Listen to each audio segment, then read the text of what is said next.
The UN Security Council has unanimously approved tough new sanctions on North Korea in response to its latest launch of a ballistic missile that Pyongyang says is capable of reaching anywhere on the U.S. mainland.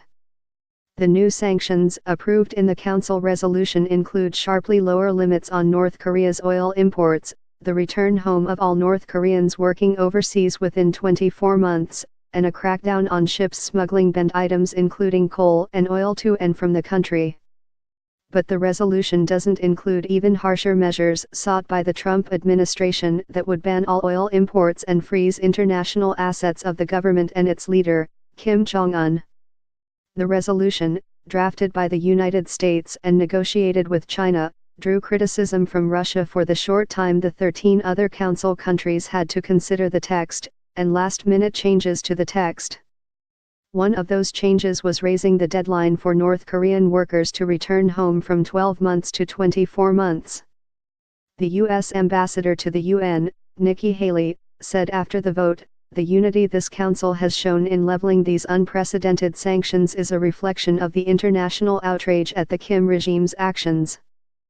The resolution caps crude oil imports at 4 million barrels a year. It caps imports of refined oil products, including diesel and kerosene, at 500,000 barrels a year.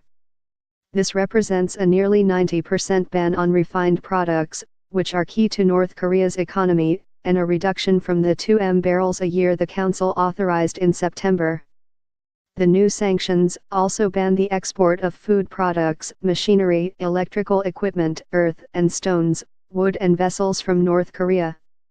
And it bans all countries from exporting industrial equipment, machinery, transportation vehicles, and industrial metals to the country. North Korea's test on November 29 of its most powerful intercontinental ballistic missile yet was its 20th launch of a ballistic missile this year, and added to fears that the North will soon have a military arsenal that can viably target the U.S. mainland. Britain's UN ambassador, Matthew Rycroft, said the Security Council was sending a very strong united signal to the North Korean regime that enough is enough, that they must stop their nuclear program and they must stop their intercontinental ballistic missile program. France's UN ambassador, François Delettre, said, "We believe maximum pressure today is our best lever to a political and diplomatic solution tomorrow. And, our best antidote to the risk of war." The previous sanctions resolution was adopted on September 11 in response to North Korea's sixth and strongest nuclear test explosion, on September 3. Haley said at the time that the Trump administration believed those new sanctions, combined with previous measures, would ban over 90% of North Korea's exports reported in 2016. Those new sanctions banned North Korea from importing all natural gas liquids and condensates.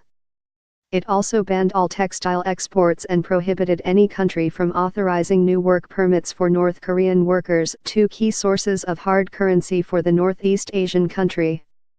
The U.S. mission said a cutoff on new work permits would eventually cost North Korea about $500 million a year once current work permits expire.